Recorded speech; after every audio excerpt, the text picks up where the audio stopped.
Hello viewers, কেমন আছেন আপনারা সবাই? আশা করি সবাই ভালো আছেন এবং ভালোর তলে আছেন। আমাদের ভূত আড্ডা চ্যানেলে আপনাদের সবাইকে জানাই স্বাগত।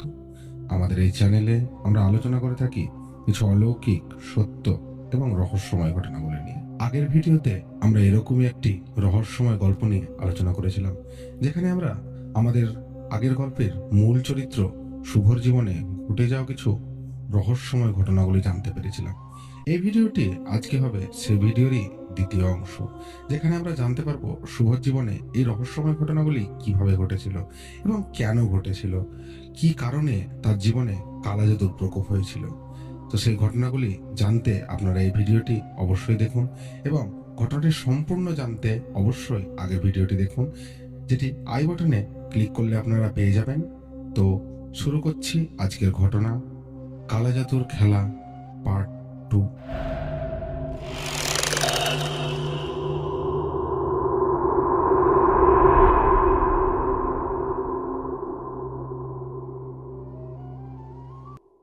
আগের ভিডিওতে আমরা দেখলাম কিভাবে শুভর স্বাভাবিক চলা জীবনযাপনকে কালা জাদুর মাধ্যমে নষ্ট করে দেওয়া হয়েছিল, কিভাবে তার জীবনের কালা জাদুর প্রকোপে সমস্ত ব্যবসা বাণিজ্য সবকিছুকে আটকে দেওয়া হয়েছিল। তারপরে সে যখন তান্ত্রিকের সাহায্য নিয়ে জানতে পারে যে তার জীবনে কালা জাদুর প্রকোপ রয়েছে, তো সে তখন কি করলো সেটি জানবো আমরা আজকের ভিডিওতে। তো তান্ত্রিক যখন শুভর ঘরে এসে শুভর আলমারি থেকে সেই লাল কাপড়ের মধ্যে থাকা সেই পুতুলটি উদ্ঘাটন করে, তখন কিন্তু তারা বুঝতে পারে তার জীবনে কালা জাদুর প্রকোপ হয়েছে এবং তান্ত্রিক সেই পুতুলটি তার সঙ্গে নিয়ে যাওয়ার পর থেকে শুভর জীবন কিন্তু অনেকটাই স্বাভাবিক হয়ে যায় এবং বলতে পারেন তার ব্যবসা বাণিজ্য আবার সবকিছু আগের মতো চলতে থাকে।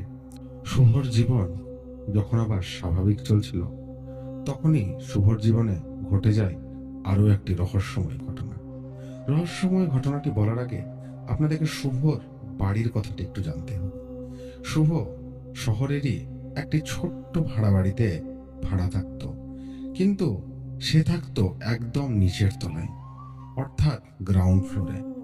শুভর ঘর থেকে বেরিয়েই শুভর দরজার বাইরেই ছিল একটি ছোট্ট উঠোন, যেখানে ছিল কিছু ফুল গাছ এবং ছোট ছোট কিছু গাছ। এরকমই একদিন শুভ যখন তার সকালবেলায় ঘুম থেকে উঠে খাওয়া দাওয়া শেষ করে তার কাজের উদ্দেশ্যে বাড়ি থেকে বেরোচ্ছিল, সে হঠাৎই একটি আশ্চর্য জিনিস লক্ষ্য করে। সে দেখে তার বাড়ির উঠোনের যে সমস্ত ফুল গাছগুলি ছিল, সেখানকার কয়েকটি ফুল গাছ হঠাৎই কেমন মরে গেছে। সে সেই জিনিসটিকে অতটা পাত্তা না দিয়ে সে কিন্তু আবার তার কাজে চলে যায়। এরকমই এরকমই ভাবে কেটে যায় কয়েকটি দিন। কিছুদিন পরে শুভ কিন্তু আবারও সেই রহস্যময় ঘটনাগুলি এবং অলৌকিক ঘটনাগুলি তার জীবনে লক্ষ্য করে, যে ঘটনাগুলি সে আগে পেয়েছিল। যেমন তার ঘরের মধ্যে তার মনে হতো তার সঙ্গে কেউ যেন আছে। রাতের অন্ধকারে তার ঘরের মধ্যে ওই ছায়ার মধ্যে কেউ যেন হাঁটছে। তার সঙ্গে তার মনে হতো কেউ যেন ঘরের কোণ থেকে, অন্ধকার ছায়ার মধ্যে থেকে কেউ যেন তার উপর নজর রেখেছে। এই জিনিসগুলি যখন শুভর জীবনে আবারও ঘটতে শুরু করে, সে কিন্তু এই জিনিসগুলি তান্ত্রিককে জানাবো বলে ঠিক করে। কিন্তু তার আগে সে একদিন কাজের জন্য যখন বেরোচ্ছিল, তখন সে কিন্তু একটি জিনিস লক্ষ্য করেছিল। সেটি হচ্ছে তার সেই ফুল গাছগুলি। সে দেখলো এই ফুল গাছগুলি এখন তো মরে যাওয়ার কথা নয়।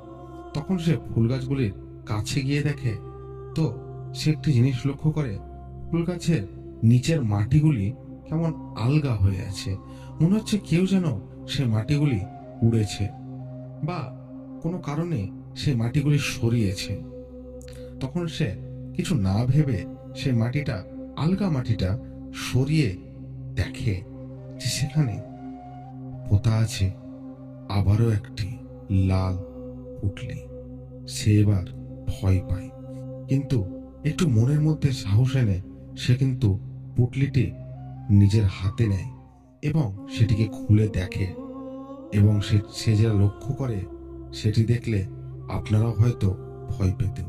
সে লক্ষ্য করে সেই পুঁটলির ভিতরে রাখা আছে কিছু ছাই, একটি হাড়ের টুকরো এবং রাখা আছে একটি পুতুল, যে পুতুলের মধ্যে লেখা আছে তার নাম।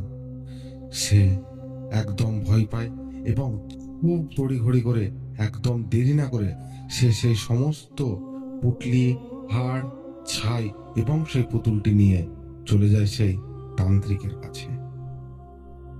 তারপর শুভ যখন সেই জিনিসগুলি নিয়ে তান্ত্রিকের কাছে গেল, তান্ত্রিক তখন সেই সমস্ত জিনিসগুলি দেখে আশ্চর্য হলো এবং সে একটু ভয়ও পেল। সে বলল, এইভাবে যদি কেউ কালাজাদু করে, অর্থাৎ এটি একটি শক্তিশালী কালাজাদু তোমার উপর করা হয়েছে। তখন সে তাকে বলল, তুমি এই সমস্ত জিনিসগুলি আমার এখানে রেখে আজকের মতো বাড়ি যাও এবং আমি এগুলো তন্ত্র মন্ত্রের মাধ্যমে কালাজাদুটিকে নষ্ট করার চেষ্টা করব, এবং কালাজাদুটি নষ্ট হলে আমি জানতে পারবো এটি আসলে কে করেছিল এবং কেন করেছিল। তারপর কথা মতো কাজ, শুভ সেই সমস্ত জিনিসগুলি ওখানে রেখে চলে আসে তার নিজের ঘরে।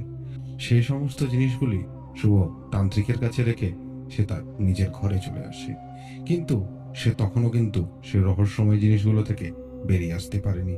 তার সঙ্গে ঘটছিল অনেক অলৌকিক ঘটনা। পুরো রাস্তায় তার যেন মনে হয়েছে কেউ তাকে সব সময় ফলো করছে, বা তার পিছু সব সময় কেউ যেন লেগে আছে। তাকে সে হয়তো দেখতে পাচ্ছে না বা তাকে বুঝতে পারছে না, কিন্তু সে অনুভব করতে পারছে যে কেউ তার আশেপাশে সবসময় নজর রেখেছে। সে ভয়ে ভয়ে কিন্তু তার রুমে চলে আসে এবং সেই রাতেও সে সমস্ত অলৌকিক জিনিসগুলি অনুভব করতে পারে। সেদিনও তার মনে হয়েছিল রাতের অন্ধকারে, ছায়ার মধ্যে, সেই ছায়া অন্ধকারের মধ্যে কেউ যেন আছে, কেউ যেন তার ঘরে হাঁটাহাঁটি করছে, কেউ যেন তাকে বলছে আস্তে আস্তে কানের কাছে, খেলা শুরু, খেলা শুরু। এই কথাটি সে যেন শুনতে পাচ্ছে। কেউ ফিসফিস করছে তার আশেপাশে, তার কানের কাছে ফিসফিস করছে, তার ঘরের মধ্যে হাঁটাচলা করছে এবং কালো ছায়ার মধ্যে কেউ যেন তার দিকে তাকিয়ে আছে, তার উপর নজর রেখেছে। কিন্তু সে রাত্রি সে ঘুম ছাড়াই খুব কষ্ট করে কাটিয়ে দেয় এবং পরদিন যখন সে তান্ত্রিকের কাছে যায়, সে জানতে পারে কি হয়েছিল এবং কে করেছে সেই কালাজাদুটি তার উপর। তারপর তান্ত্রিক বলে, তান্ত্রিক সমস্ত তন্ত্র মন্ত্র এবং নানান শক্তি প্রয়োগ করে তান্ত্রিক জানতে পারে কি হয়েছিল এবং কে করেছে এই কালাজাদুটি। তান্ত্রিক জানায় এই কালাজাদুটি করেছে তার পরিবারেরই কেউ, তার জানা এবং তার পরিচিতর মধ্যে কেউ। সে জানতো যে শুভ এই ঘরে থাকে এবং শুভ কখন ঘরে থাকে এবং কখন কাজের সূত্রে বাইরে যায়। তান্ত্রিক জানায় এই কালাজাদুটি করেছিল শুভর বড় দিদি এবং জামাইবাবু। হ্যাঁ, শুভর একটি বড় দিদি ছিল এবং তার দিদি এবং জামাইবাবু সেই শহরেই থাকতো। তার জামাইবাবুর কনস্ট্রাকশনেরই বিজনেস ছিল। শুভ তার জামাইবাবুর হাত ধরেই এই কনস্ট্রাকশন বিজনেসে এসেছিল। শুভ যখন গ্রাম থেকে শহরে আসে, সে তার জামাইবাবুর সাহায্যেই এই ব্যবসাটি শুরু করেছিল। সে যখন শহরে আসে, তারপরে এই ঘরটিও কিন্তু তার জামাইবাবু এবং তার দিদি তাকে খুঁজে দিয়েছিল। তো স্বাভাবিক ব্যাপার, শুভর জামাইবাবু এবং দিদি তারা ক্রমশই তার ভাইয়ের সঙ্গে দেখা করার জন্য শুভর রুমে আসতো। এবং তান্ত্রিক জানায় যে যখন শুভর ব্যবসা বাণিজ্য অনেক ভালো চলতে শুরু করে এবং তার জামাইবাবুর অনেক লস হতে শুরু করে, সেই জিনিসটি কিন্তু তার জামাইবাবুর একদম সহ্য হয়নি। এই জন্য শুভর জামাইবাবু অন্য তান্ত্রিকের কাছ থেকে শুভর উপর এই কালাজাদুটি করে।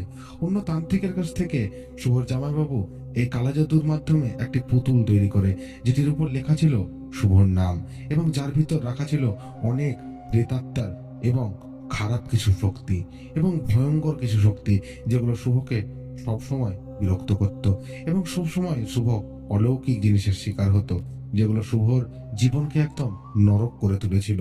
সেই পুতুল তৈরি করে শুভর জামাইবাবু এবং দিদি তারা এসে কিন্তু রেখে যায় সেই আলমারির মধ্যে। এবং বলা বাহুল্য, সেই ঘরটি শুভর জামাইবাবুই কিন্তু তাকে খুঁজে দিয়েছিল। এবং সেই ঘরের যে আলমারিটির কথা আমি বললাম, সে আলমারির মধ্যেও যে কাগজপত্র এবং যে পুরনো কাগজপত্রগুলি রাখা ছিল, সেই কাগজপত্রগুলো ছিল শুভর জামাইবাবুর। এ কারণে শুভ কখনো সেই আলমারিটি কিন্তু ব্যবহার করেনি, এবং এই জিনিসটিরই লাভ উঠেছিল শুভর জামাইবাবু। শুভর জামাইবাবু সেই ঘরের মধ্যে, সেই আলমারির মধ্যে রেখে গিয়েছিল সেই পুটলিটি, এবং পুটলির ভিতর রাখা সেই পুতুলটি, যে পুতুলটি শুভর জীবনকে একরকম ধ্বংস করে দিয়েছিল। কারণ জানতো যে সেই কাগজপত্রযুক্ত আলমারিটি শুভ কখনোই হাত দেবে না, এবং তাই হয়েছিল। শুভ কখনো সে আলমারির দিকে ঘুরেও দেখেনি, এবং এইভাবেই শুভর জীবনটা একরকম শেষ হয়ে গিয়েছিল। কিন্তু যখন শুভর জামাইবাবু এবং দিদি জানতে পারে শুভর পুতুলটি, যে পুতুলটি আলমারিতে রাখা ছিল, সেই পুতুলটি তান্ত্রিক নিয়ে চলে গেছে, তারা কিন্তু কৌশল করে আরো একটি পুতুল তৈরি করে, এবং এই পুতুলটি রেখে যায় বাড়ির উঠোনে, অর্থাৎ ফুল গাছের তলায়। এবং তারা ভাবে এটি মানুষের চোখের আড়ালে, যেখানে হয়তো শুভ কখনো জানতেও পারতো না যে মাটির তলায় কোনো পুতুল পোতা আছে। কিন্তু কালো জাদুর একটি খারাপ শক্তি রয়েছে, যে শক্তিটি সব কিছুকে নষ্ট করে, যে কোনো জিনিস, যে কোনো জীবিত জিনিসকে কিন্তু এই কালো জাদুর খারাপ শক্তি নষ্ট করে দেয়। সেই কারণে সেই গাছ, যে ফুল গাছগুলি শুভর উঠোনে ছিল, সেই ফুল গাছগুলি কিন্তু মরে যায়। এখান থেকে শুভ জানতে পারে যে ওখানে কিছু রয়েছে, বা শুভ জিনিসটি লক্ষ্য করে, এবং আলগা মাটি দেখে সে কিন্তু বুঝতে পারে যে ওখানে কিছু আছে। সে যাই হোক না কেন, শুভ কোনোভাবে কিন্তু সে জিনিসটি পায়, এবং তান্ত্রিকের সাহায্যে সে কালা জাদুর প্রকোপটি সে কাটিয়ে ওঠে। এবং এরপরে শুভ কিন্তু তার দিদি এবং জামাইবাবুকে কিছু না জানিয়ে সে শহরের সমস্ত ব্যবসা এবং সবকিছু ছেড়ে সে কিন্তু তার গ্রামের বাড়ি চলে আসে। তার গ্রামের বাড়িতে এসে সে নতুন করে ব্যবসা শুরু করে, নতুন করে সে তার কনস্ট্রাকশন বিজনেস শুরু করে। কিন্তু তার গ্রামে এবং আশেপাশে, সে আর শহরে কিন্তু কখনো ফেরত আসে না, এবং সে তার দিদি এবং জামাইবাবুর সঙ্গে সমস্ত সম্পর্ক শেষ করে দেয়, এবং তাদের সঙ্গে কোনো যোগাযোগ ব্যবস্থাও সে কিন্তু আর রাখে না। এবং আজকে 3 বছর পর শুভ একটি ভালো এবং একটি বড় কনস্ট্রাকশন কোম্পানির মালিক। সে কিন্তু তার নিজের দমে তার গ্রামে একটি ভালো কনস্ট্রাকশন বিজনেস স্টার্ট করেছে। সে আর না শহরে যায়, না তার দিদি এবং জামাইবাবুর সঙ্গে কোনো যোগাযোগ রাখে। তো দর্শক মন্ডলী, এই ছিল আজকের ঘটনা। তো ঘটনাটি কেমন লাগলো আপনারা কমেন্ট বক্সে জানান। ভালো লাগলে একটি লাইক করবেন, চ্যানেলকে একটি সাবস্ক্রাইব করবেন, এবং গল্পটি শেয়ার করে দেবেন সবার কাছে, যাতে সবাই জানতে পারে যারা আপন হয় তাদের কাছ থেকেও কিভাবে সাবধান থাকতে হবে।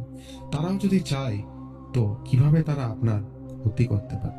এই কালা জাদু, ব্ল্যাক ম্যাজিক, এই সমস্ত জিনিসগুলো কি আসলেও সত্য সেটা কিন্তু জানি না, কিন্তু এর মাধ্যমে আপনার জীবন ভালো তো কখনোই হয় না, বরঞ্চ সেই জীবনকে নষ্ট করে দেওয়া যায়, কোনো ভালো জীবনকে শেষ করে দেওয়া যায়।